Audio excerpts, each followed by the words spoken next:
I'm Governor Abigail Spanberger, and I'm voting yes on Virginia's redistricting amendment. It's directly in response to what other states decide to do. By voting yes, you have a chance to do something important, not just for the Commonwealth, but for our entire country. Republicans started this redistricting war, and Democrats have made clear we're going to finish it. When they go low, we strike back. And there it is. Virginia wasn't just a state election story, it was the test lab for a national Democratic redistricting power play. And the Supreme Court of Virginia just killed it dead in its tracks. Today, we look at 7 brutal truths about the sinister plot by Democrats to steal Virginia.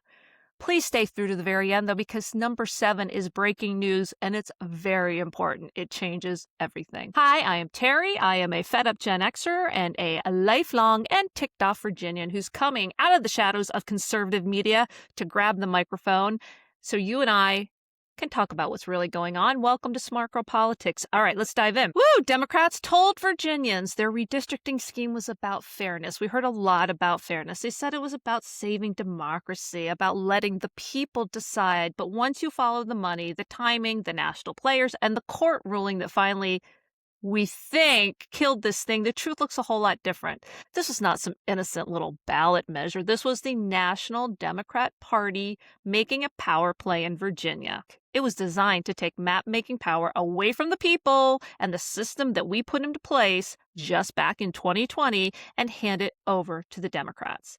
And now that the Supreme Court of Virginia has blown up the scheme again, we think, stay to the end, it's time to talk about what really happened here. And again, what the Democrats might be planning next. So here are 7 hard truths about the Democrats' gerrymander scheme right here in Virginia. Number 1, this was never really about fairness. The official campaign pushing this was called Virginians for Fair Elections. Come on, that name sounds lovely, right? Who would be against fair elections? That's the whole point. These political operations run by Democrats always come wrapped in the vaguest language that you can't be against it. It's always fairness, democracy, voting rights, protecting the people. Rule of thumb. They never say what they're actually doing. They don't call it politicians for drawing their own maps again. They don't call it national Democrats for stealing 4 Republican seats. They don't call it liberal dark money for disenfranchising rural Virginians. But that would have been a lot more honest, because this was not about creating some beautiful, natural, nonpartisan map. It was about handing Democrats more seats so they could win Congress in the midterm election. That's it. That's the game. And the giveaway was the timing. If this were truly about long-term fairness, why the rush? Why a special election? Why not have normal statewide debate in a normal election cycle? Because Democrats needed the map in place for the 2026 midterms, and when they can't win by the rules, they have to change them. They needed the seats, and that's what Hakeem Jeffries had his fingers in. He was all over this. His fingerprints are everywhere. That brings us to hard truth number 2. Democrats were trying to undo what Virginia voters had already approved. Back in 2020, as we've talked about on this channel repeatedly, Virginia voters approved a redistricting commission.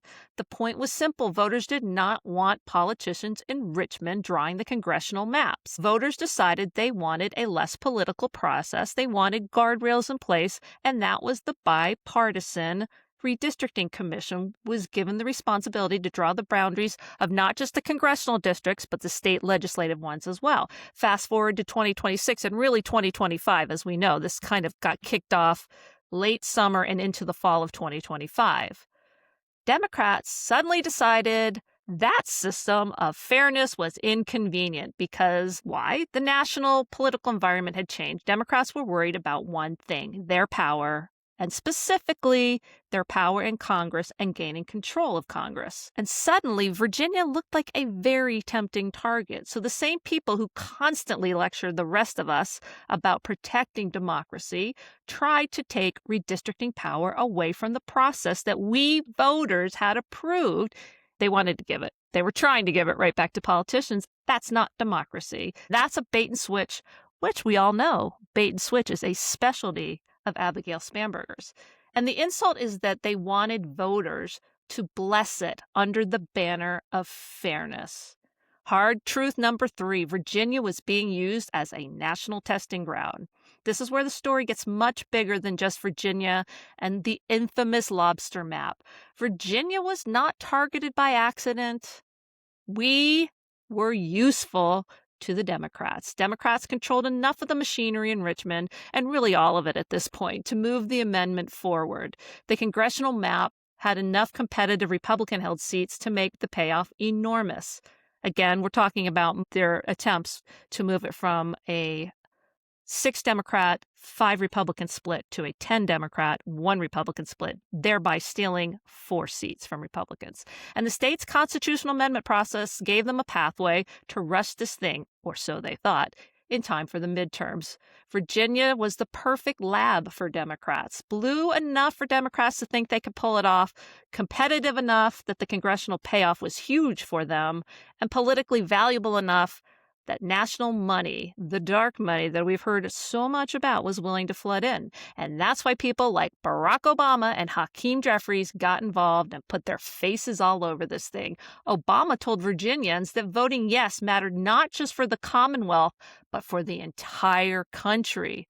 Well, there it is. It was never just a Virginia story. And Hakeem Jeffries was even more direct. Democrats were striking back. Sounds like a threat to me.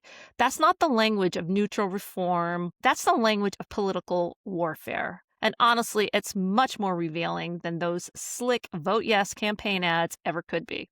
Hard truth number 4, the money trail was not grassroots.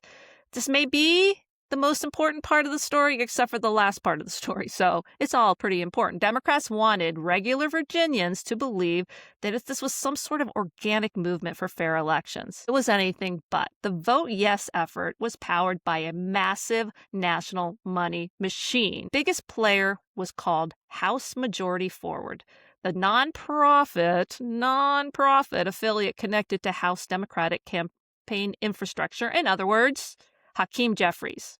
And they dumped tens of millions of dollars into this fight. Why'd they do that? Because those 4 congressional seats could decide who controls the House of Representatives. Right now, as we know, the GOP controls the House, but only it's an ever-changing margin because people are dying and retiring and all sorts of things are happening. It's generally around 4 or 5 seats. Therefore, those 4 seats in Virginia were quite tempting. This was not whether a voter in Roanoke or some sort of rural part of Virginia felt represented. This was about Washington and what Washington wanted. Then there was the Fairness Project, a national progressive ballot measure organization. These groups specialize in using state ballot measures to push national political goals. Other nonprofit groups also showed up in the funding stream, the kinds of groups most voters have never heard of, and in many cases, the kinds of groups whose donors voters never get to see. That's the beauty of dark money in politics. The voter sees the ad. Heck, they saw it on the ballot too. Word, fairness. The voter hears it over and over. Fairness, fairness, fairness. The voter sees a pleasant narrator and some patriotic imagery. The voter does not see the national donor network behind the curtain. Let's say the quiet part out loud. This was not a grassroots uprising. This was an airlift, and the pitch was, let the people decide. But the funding model was make sure the people don't really know who's paying to persuade them. Hard truth number 5. Abigail Spanberger owns this. She's my favorite topic. And this matters because, as I've pointed out in other videos, she would like very much to be president one day, and the next step in that is to become the vice presidential candidate in 2028. Spanberger built her brand on being reasonable. She's a moderate, serious, institutional, a former CIA officer, a Democrat who supposedly respects norms and process. But then, and we all know that we knew well before the gerrymandering that was not true. But let's proceed. When the national Democratic machine needed Virginia and needed Abigail Spanberger to become their redistricting laboratory, she was right there for it. Abigail didn't just go quietly along. She publicly supported the Yes campaign. She cut videos for it. We saw a little bit at the very beginning of this video. She was the face of it. She urged Virginians to back it. She campaigned relentlessly for it. And that's important because it ties the local and the national pieces together. This was the national Democrat machine at work. It was their money. It was the infrastructure that they used to get horrible ballot measures passed. It's the Democrat legislatures right here. I mean, we don't want to leave out Louise Lucas and Don Scott. But it was Abigail Spanberger that moved it all along, got all the boats rowing in the same direction. They can't now pretend that this was some random side project. They owned it. They pushed it. They defended it. And when the Supreme Court killed it, it was on all of them. And for Abigail Spanberger especially, this is damaging because it kills once and for all her phony persona as a moderate. Hard truth number 6. The Virginia state constitution still stands for something. After Democrats lost at the Supreme Court of Virginia, you could almost hear the spin machine warming up. They wanted to frame this as merely a setback, a technicality, a process issue. Oh, no. The process was the point, and was always the problem. Virginia's Constitution lays out how amendments are supposed to move through the General Assembly and then to the voters. The timing matters because voters are supposed to know. We have to be given the time to hear what the legislature is doing before we choose our next legislature. But Democrats tried to start this process after early voting had already begun. By that point, more than 1 million Virginians had already voted. So how can you claim voters had a real chance to weigh in on the legislature handling this amendment when a huge chunk of them had already cast ballots before the amendment even existed? That's not a technicality. That is the constitutional safeguard. The process exists to stop politicians from doing exactly this kind of thing. And the Supreme Court of Virginia said Democrats did not follow it. Boom! The lobster map is dead. Tens of millions of dollars gone and wasted. National Democrats furious. Virginia Democrats exposed and in retreat. We haven't seen hide nor hair of Louise Lucas in several days. And Hakeem Jeffries' dream of squeezing 4 more seats out of Virginia suddenly disappeared. They weren't beaten because they didn't have enough money or because they didn't have enough national attention. I mean, my God, they sent Obama here. They were beaten because the Virginia Constitution still has a pulse. But this leads us to the hard truth number 7. This isn't over. Here's the final hard, brutal truth. Even after the Supreme Court of Virginia killed this thing, Democrats are not giving up. This is an article that was published on Sunday. That would be May 10th.